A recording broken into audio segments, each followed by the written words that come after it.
Okay, folks, here we are back on the air with Common Sense with Conn, and we have got a caller on the line here. James, are you still on there? Yeah, I waited for you and enjoyed the tunes. They were handy. We played them just for you. Yeah. Well, I'm grateful. The subliminal stuff. I called in once before, and yeah, it's out there rapid. You can't escape it. And what are they trying to achieve? That I think they're trying to achieve making themselves feel good, even though that they're going to feel good, but it's going to hurt many for them to feel good. Well, I think you're right, James. I think they feel like it's their mission to destroy this evil old country called the Republic of the United States of America. They see our country as being a racist, evil place, and they want to change it and destroy it. But it's up to people like you and I and Tina and everybody else. If you love this country, if you love the nation of the USA, then we're going to have to combat this line of thinking that wants to destroy the country. Well, on that end, I don't really have a handbook on it, but I'm doing the best that I can. But I wanted to shift gears to this propaganda that's spouted about global warming, and the reason I thought about it, I was going to dodge calling in today, but then every once in a while, just listening to you and stuff, there's a reason that you're sitting there is because you got some extra gray matter that paid attention to some stuff as you were progressing. Is that what you call it? You're giving him credit for all that gray?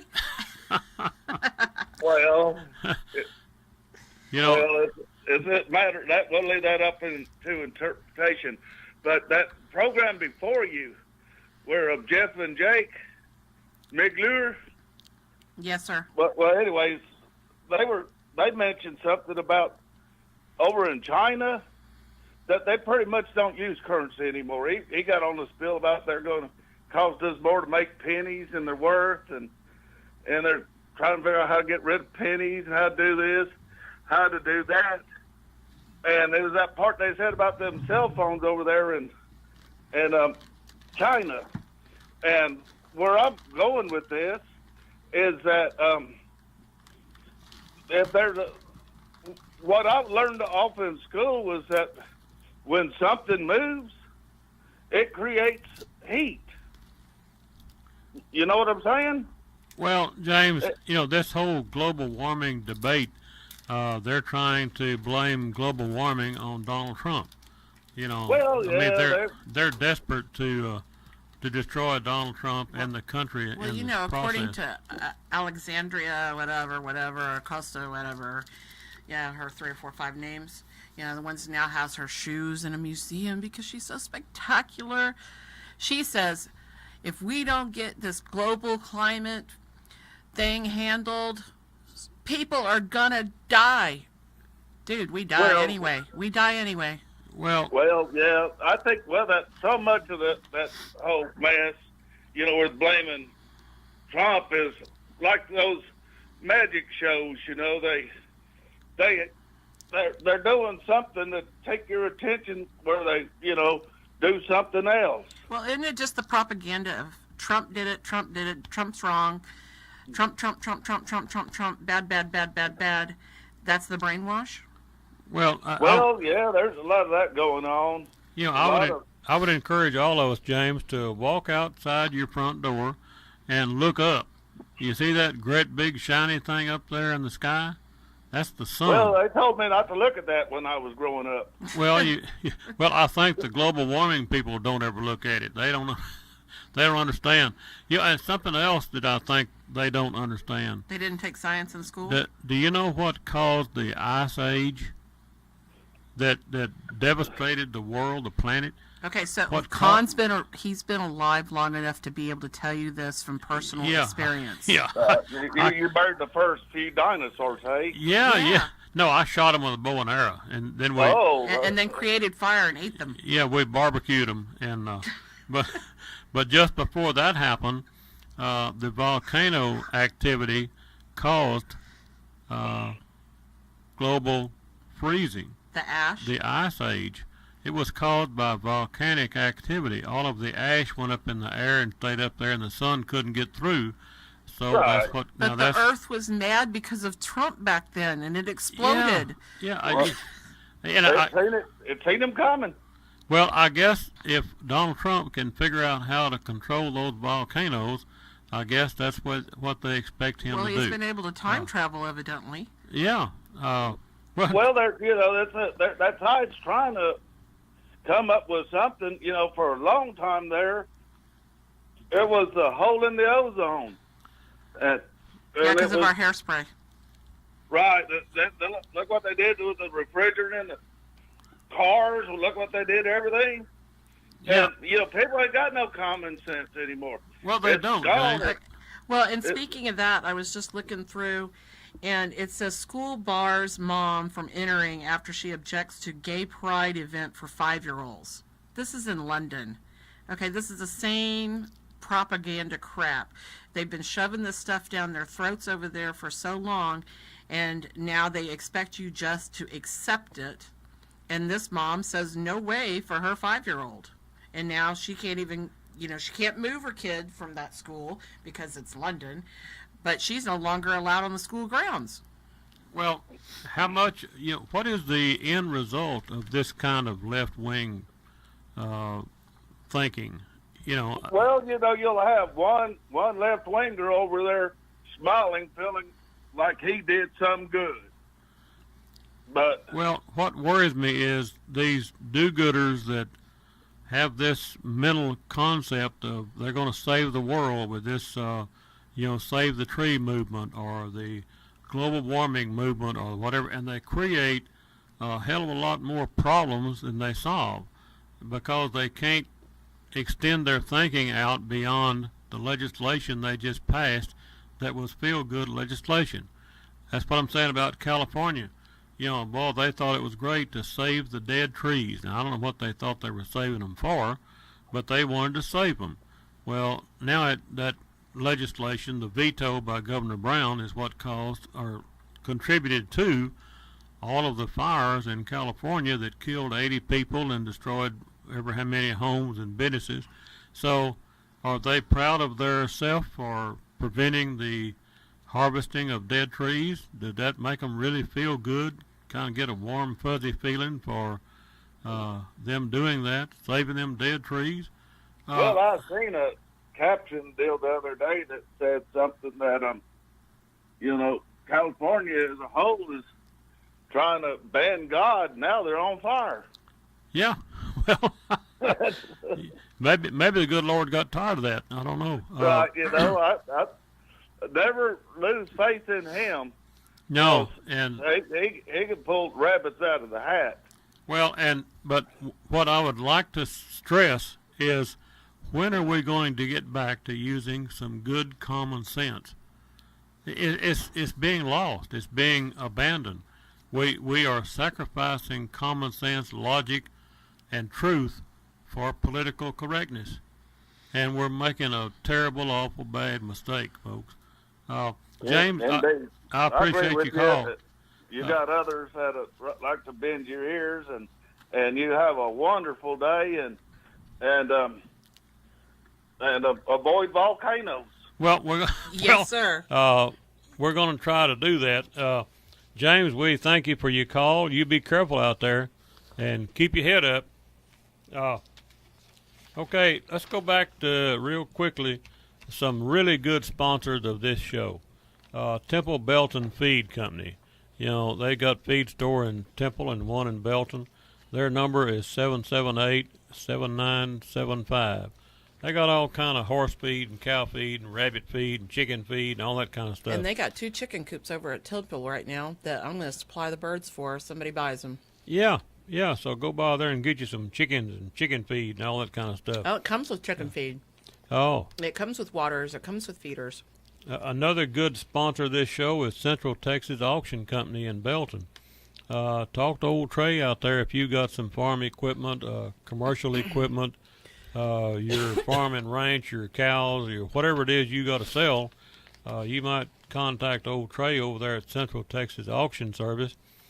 His number is 718-5120, area code 254-718-5120. Talk to Trey. Another good sponsor of this show is Dean Electric. Talk to John up there in Killeen. John's been on the show several times. Yeah, he has been a guest on the show, and he's a good guest.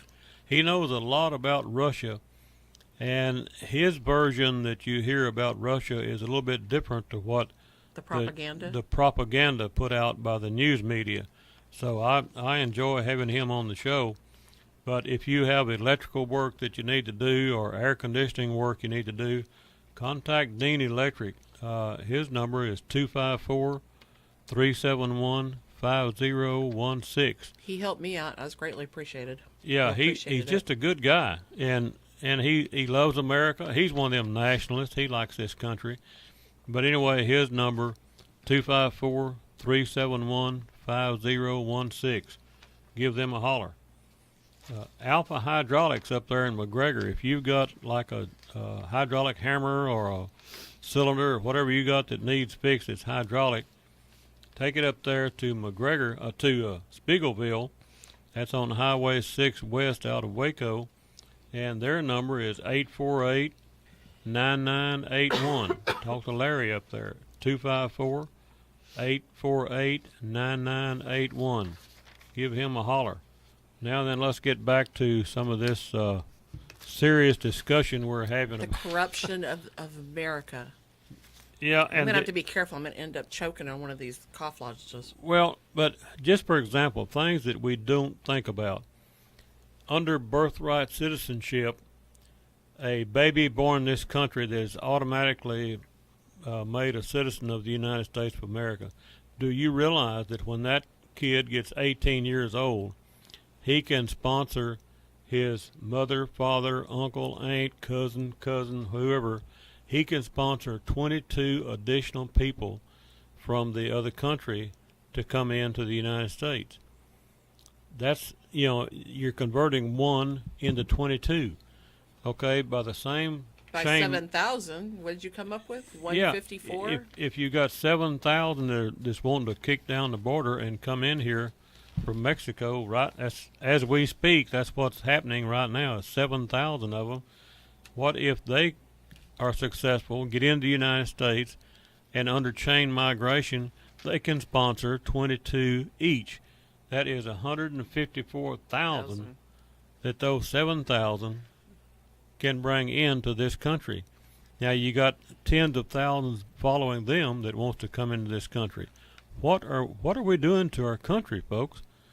Do we really hate America so bad that we are willing to totally destroy it? And like I say, you got these feel-good people out here that want to help everybody, everywhere, every time, all the time. You can't do that without destroying yourself and your own country.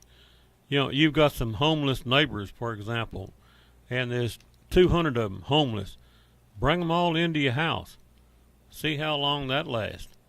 We can't, there's a limit to how much we can do to help other folks. You have to use some common sense in this. And restrain our Christian hearts just a little bit. Yeah, and the best way to destroy Christianity and Christian values and Christian principles in a Judeo-Christian society, you destroy it with Christian principles. Feed the hungry, clothe the naked, heal the sick, house the homeless. Good Christian principles, but apply that to 7.5 billion people in the world. So you're using our compassion against us. They are. They're using our compassion to destroy us. And we don't have sense enough to know the difference. I keep coming back to whatever happened to common sense. Let's use our brain for something besides a place to put our hat. I see examples of this all the time, and I keep asking the question, what is the end result of where we're going? this road that we're traveling in America, where does it lead us? What does the progressive liberal left want to do with America? Oh, let me see. They want to convert us from a nation to a part of the world community. And let me see. I wonder who wants to be the king of the world community. Would it be George Soros or Tom Steyer, or who would it be? Are we willing to sacrifice ourselves for the benefit of the world community? I think that's what they want to do. And I keep repeating a scripture I read somewhere. I don't know if it's a scripture or just some smart fellow that figured this out. It said, in the last days, man will confound himself with his own intelligence. Boy, that is happening right now, folks. How can you deny that that's happening?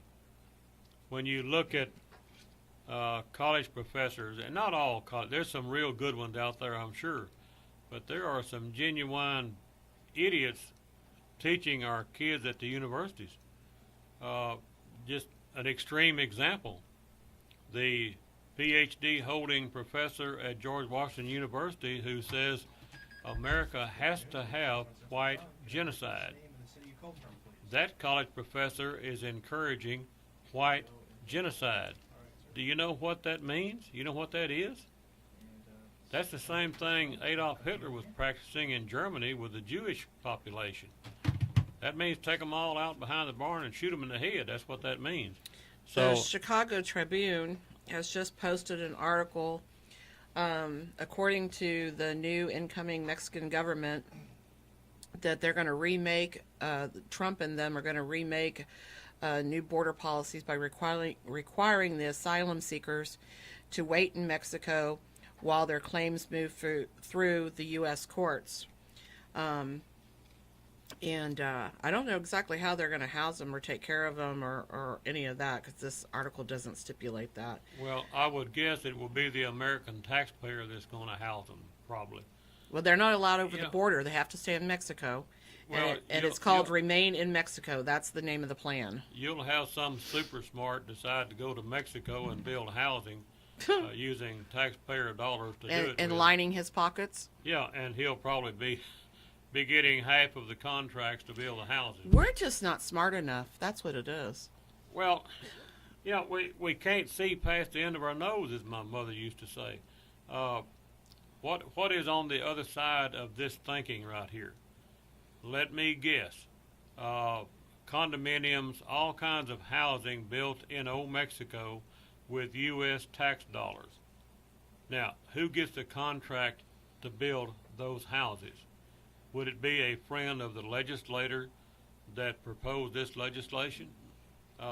Is he going to say, well, let me see, the XYZ Corporation is a great bunch of people, and I think they should have the contract. It might be a contractor from Mexico paid by somebody in the United States. That's right.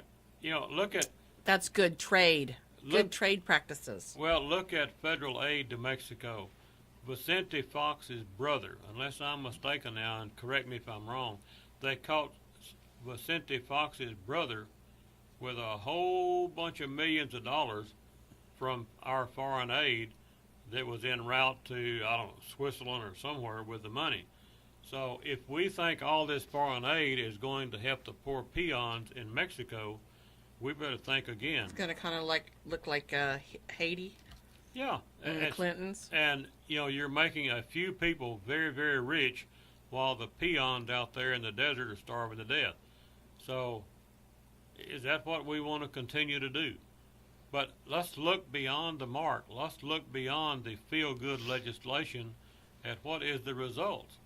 That's what I'm saying. Have we lost our ability to use common sense to ask these questions? Well, I mean, these people chose to come here on their own, walk 1,000 miles, then demand buses, then hitch rides on people in their vehicles that weren't even willing to give it to them, and then get into these towns, and they're offered food out of the graciousness of these residents' heart, and they're told the food is pig swallow, and they don't want to eat it, and they spit it out and throw it at them.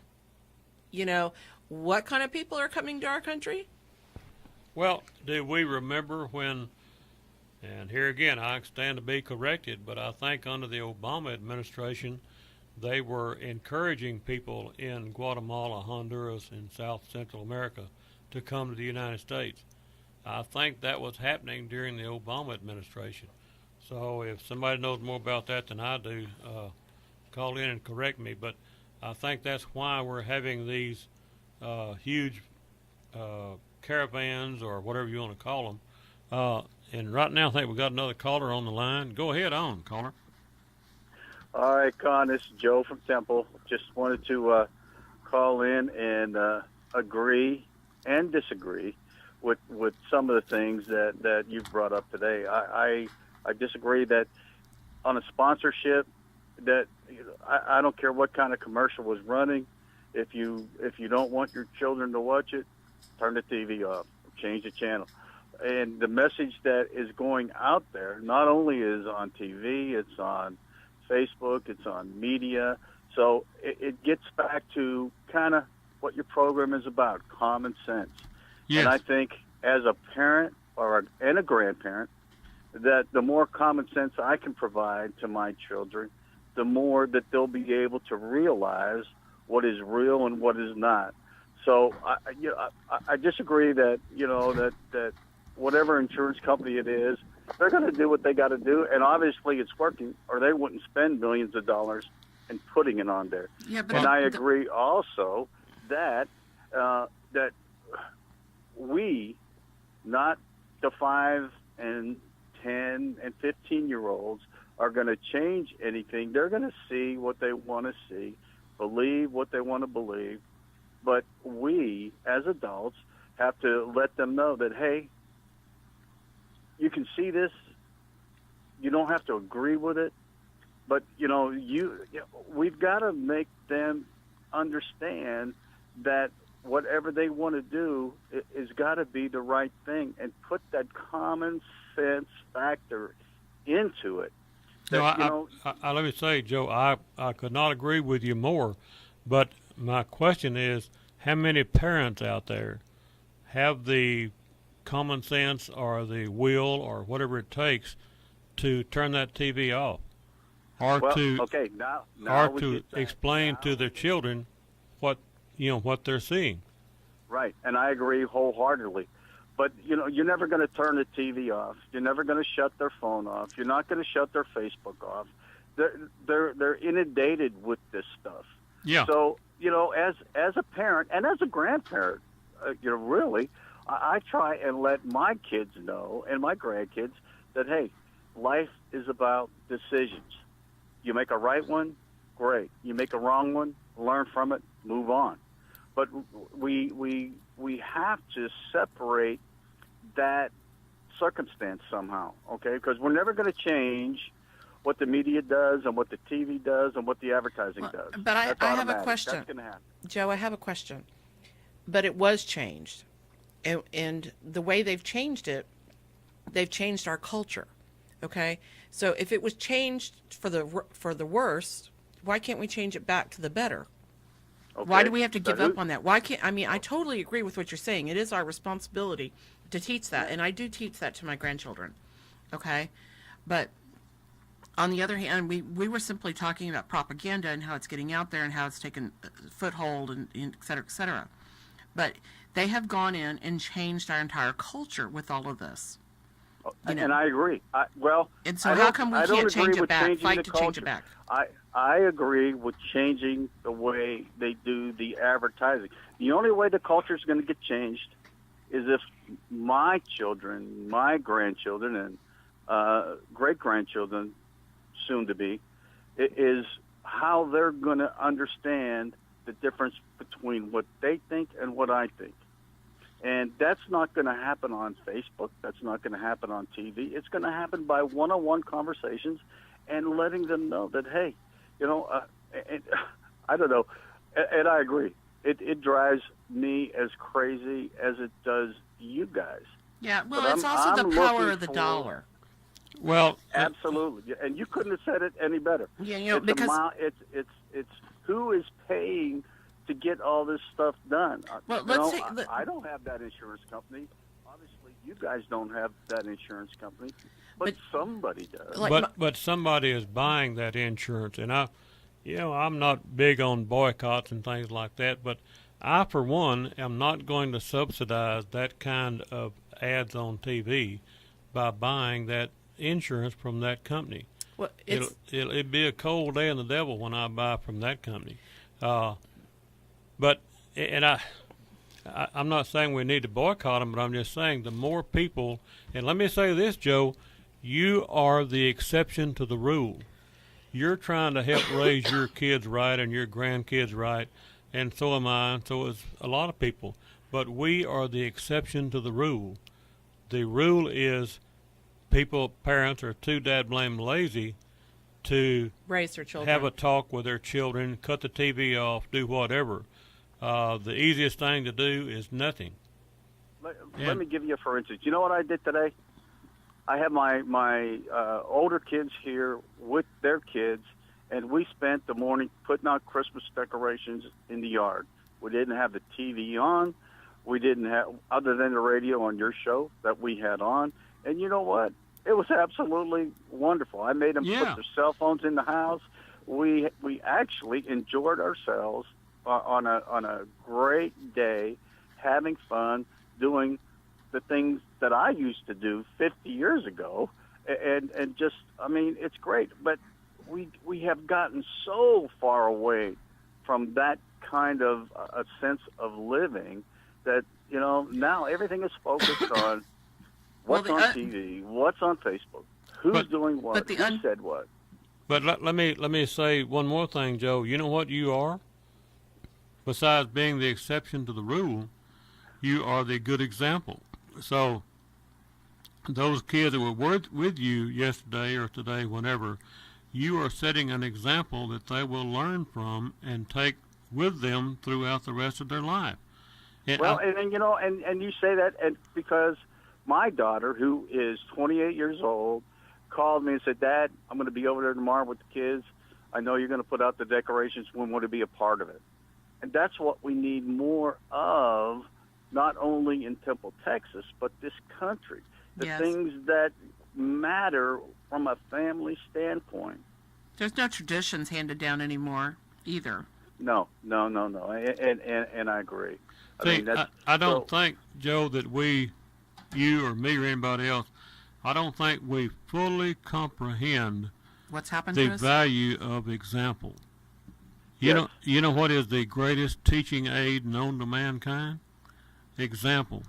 What you do with your kids and grandkids, they go to their neighbors and tell them about the experience they had with Grandpa, and then they tell their friends that. What brings that to mind to me is I made a statement in a meeting in Kalispell, Montana, years and years ago, and later on I was in a town meeting. Months later, I was east of the mountains, 300 miles away, talking to a man, and he repeated verbatim what I had said 300 miles away. So my point of that is, I'm not talking about what I said, but I'm just saying we don't realize how information travels and how example travels. So if you want to affect the lives of 1,000 people, set a good example in front of one. It sets a good example in front of 10. It sets a good example in front of 10 times 10 times 10. That's how you change things. So absolutely. That's the emphasis I'm trying to make on this radio show, is convince people that you feel helpless, you feel like you're outnumbered, you can't win. Well, we've got to try. And, your example, you're trying. Now, you may not win the war, but at least you showed up for the fight. And gave it my best battle cry that I could. Yes. So, somebody said once that, Conn, you're a real good soldier in the fight. Well, and I don't know if that's true or not, but I think we all need to understand the importance of a individual, a statement, a word that is said, that is repeated time and time and time again. Because if we don't push the battle that we're fighting down to the next generation and the next generation, who's going to end up fighting the battle? Exactly. Nobody. Somebody said once, if not now, when? If not me, who? Yes, exactly. Very good statement. Very good question. Well, and we, the unplug movement, hopefully it will continue to take hold and more people will start to unplug. And there's been a huge rise in flip phones, and leaving the smartphones for people who don't have to have them for work and stuff like that. So maybe it's coming. That's true. We'll see. Well, That's beyond what me or you or anybody else is going to do about it. That's just trying to get that message out there that, you don't have to wake up every morning with a phone in your hand. Why can't you wake up in the morning with a Bible in your hand and read a verse and go to work and continue from there? And I think that's what we've gotten away from over the last couple of generations, that we really just need to get back to the roots of what we were taught and what we grew up with, and try and keep pushing that message forward. Well, and educate, and I don't mean, when I say educate, I'm not talking about the University of Texas, but my son spent yesterday, he has children from a previous marriage. They were here visiting, and he spent all day with them, letting them shoot and teaching them to shoot very, very accurately. Now, a lot of people want to destroy all guns and outlaw guns and all that kind of stuff, and I keep saying we should not be trying to eradicate the Second Amendment. We should be educating our children on what it is and what it does and what are the results of you using that firearm. I've told a lot of people about my experience when I was a little bitty kid. My daddy took me down to the slaughterhouse, and we was up on that catwalk, and that big feller come over there and took a single shot 22 off the nail and shot about a 2,000-pound bull between the eyes, and he just dropped like you'd cut the strings to a puppet. Well, that taught me something. And, if we don't teach our children about firearms and firearm safety and the results of what happens when you pull that trigger, then we don't need to outlaw guns. We just need to educate children of what a gun does. Now, here we are at a break, and doggone Joe, I appreciate your call. Well, thank you, and I appreciate you, and I hope you guys can continue. You're bringing the right message forward. We just got to get more understanding and more people involved to carry it out. Absolutely. Well, I appreciate your support, Joe, and all those kind words. I never do know what effect I have on other people. I just say what I think and think what I say, and right now, hope for the best. Right now we got to go to a break. Okay. All right, guys. Have a good one. Thank you, Joe. You. Call back.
In my heart lies a melody. Stick to dancing. Would y'all like for me to sing that? No, stick to dancing. Okay. I'll give you an extra 20. Uh-oh, you're trying to tell me to shut up and let Rick talk. Rick, are you still there? Yep.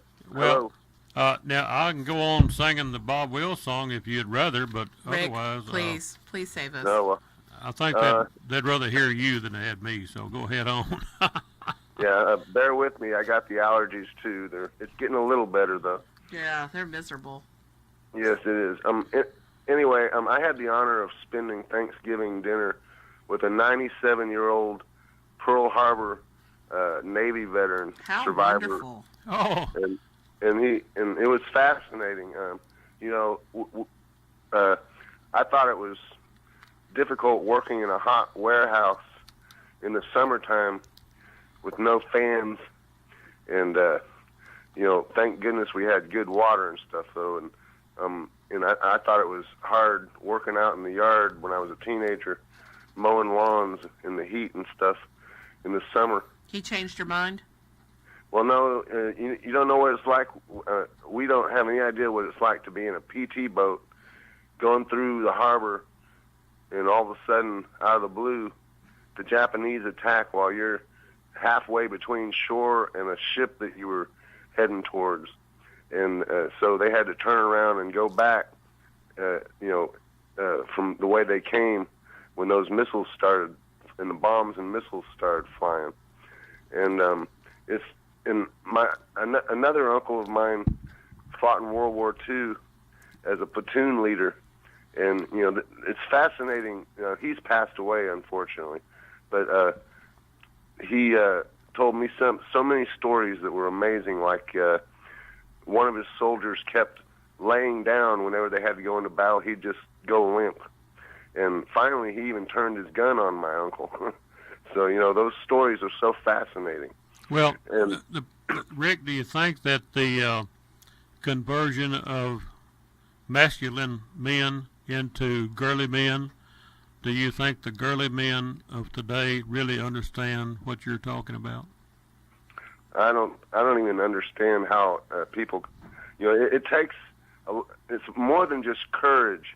You have to really love your country to do what those men did, and women in World War II and in World War I. And can you imagine being born in 1921 and World War I had just ended, and by the time you become a man, World War II starts and you get drafted or you volunteer, Rick, or whatever. Can you imagine being in World War II in a situation where for 3 days all you could do was load and shoot for 3 days? And can they you tell imagine me, that? And can you imagine a profession where it's 99.9% or 99% pure boredom and 1% sheer terror? That's what they say it's like to be in the infantry during World War II. 99% boredom and 1% pure terror. I'm just bringing up that where is the next men going to come from? Well, we're not raising them now in this country. We're not producing men today that would stand in a foxhole and shoot for 3 days. Well, there's a little hope. Here's a little hope for you. There was Patrick Tillman was a football star, and after 9/11, he loved his country so much that he volunteered to fight against the radical Islam. Yeah, he died there. Yeah, it didn't turn out too well, but that was a brave man right there, and he gave up a successful career to fight for his country. And before I go, I want to make a point. The kind of people we have in the Democrat Party. Did you hear about that guy that was bragging that he's going to take away all the guns? Yeah, and, Mr. and then, Swalwell in California. Yeah. Yes, and then this other guy tweeted, "You're going to start a war if you try to do that." And he said, "Well, we have nukes." Yeah, the government has nukes. Yeah. And this guy's going to run for president. That guy's got to be crazy. Yeah, but he represents quite a few people, Rick, and that's what's so scary, is he is being reelected to serve in the U.S. Congress, after making those statements. And he's young. Yeah, and he's young. I mean, he's going to be around for a long time. And he's I don't find him attractive, but he is a young, good-looking man. So, he's going to use that too. But you've got Beto O'Rourke proposing open borders, and look at how many votes he got in the state of Texas. I think maybe we don't have to worry about him that much because I don't know. He just seems so fake.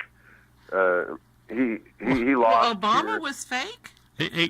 He seems fake to you, Rick, but you have a brain and you know how to use it. Most of the voting public out here, they may not recognize how fake he is. Well, Obama was a good actor. Is a good actor though. He fooled a lot of people.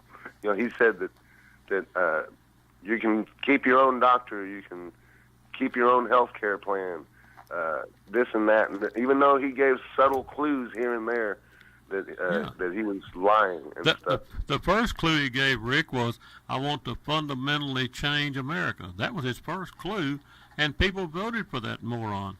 It's I don't understand. The more I see of people, the better I like cows. Well, the thing about Beto was was the fact that he didn't want to fight and he didn't want to have a confrontation. He was all sugar and sweet and hugging and kisses and, let's figure out a way to get along, but this is what I want to do because it's just better and we're not going to have confrontations and yada, yada, yada, whatever. But Rick and I see through that kind of stuff. But the general public...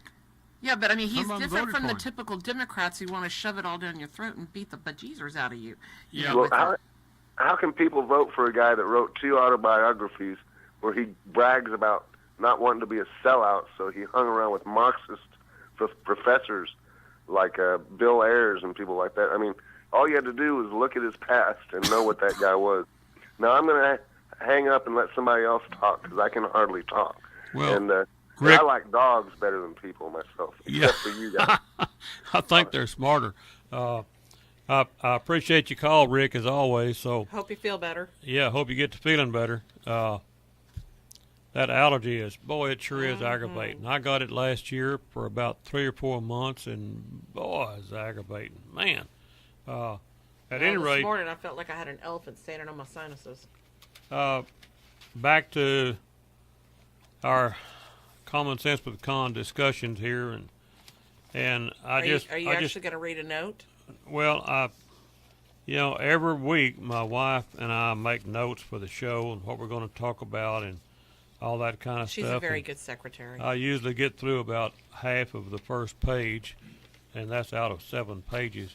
But I get good callers like Rick and like Ed and people that call in, and the Joes. I never get to my notes, but that's okay. I'd rather have a good conversation.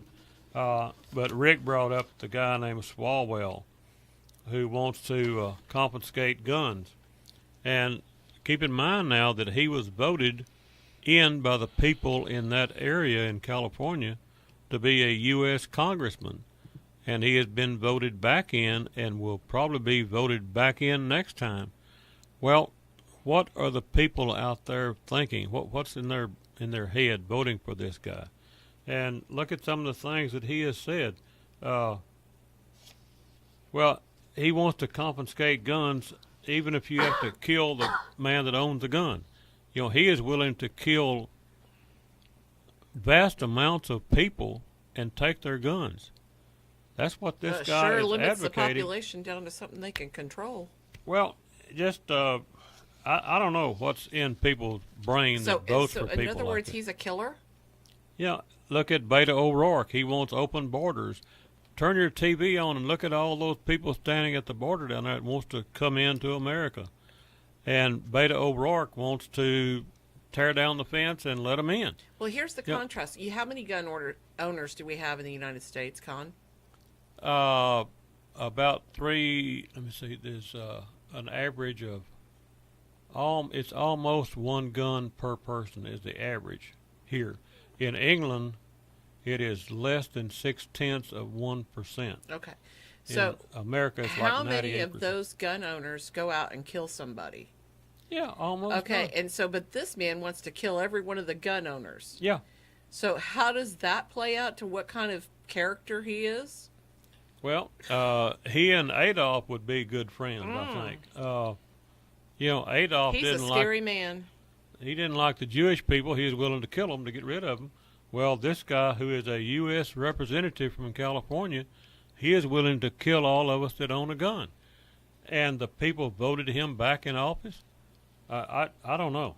I'm just really concerned about the mental abilities of the people American that are people. coming into office. Yeah, it's really worrisome to me, because I keep asking the question, where do we go with this? How far do we take this? We laugh about a man that says he wants to kill gun owners. We just make a joke out of it. Because he's so stupid. But it's not a joke. Yeah. The man is serious. Yeah, he is. And he is voted for. And So- do you think he'll become a candidate, win in the primary? Maybe not this time, maybe not next time, but maybe down the road he might. Or somebody like him. I don't doubt for a minute that he'll run for president. I don't doubt for a minute that O'Rourke will run for president.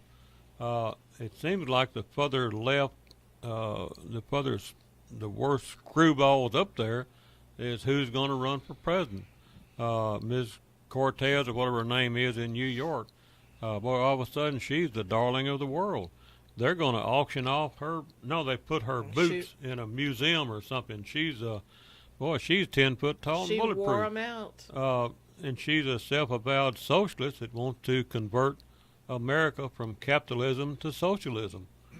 Her and Bernie Sanders and people like that, people don't understand what they're saying. What they're saying is they want to destroy this country. They want to do the same thing that Obama said he wanted to do. This is his words, not mine. He wanted to destroy the country, and he set about doing that. Well, the only thing good that might come out of Alexandria Cortez is the fact that she's trying to bring back the dorms for the congressmen and other, I guess anybody, because right now I think the government is footing the bill to house them. Is that correct or no? I think that's right. I know some of them are definitely housed by the United States government in our tax money. Anyway, but yeah, some kind of dorms and stuff to bring all that down, because she couldn't afford for herself to move there and couldn't afford any place to live, and instead of putting them up in the most expensive hotels there are. Well, something else to hit on, and we'll have to continue next week.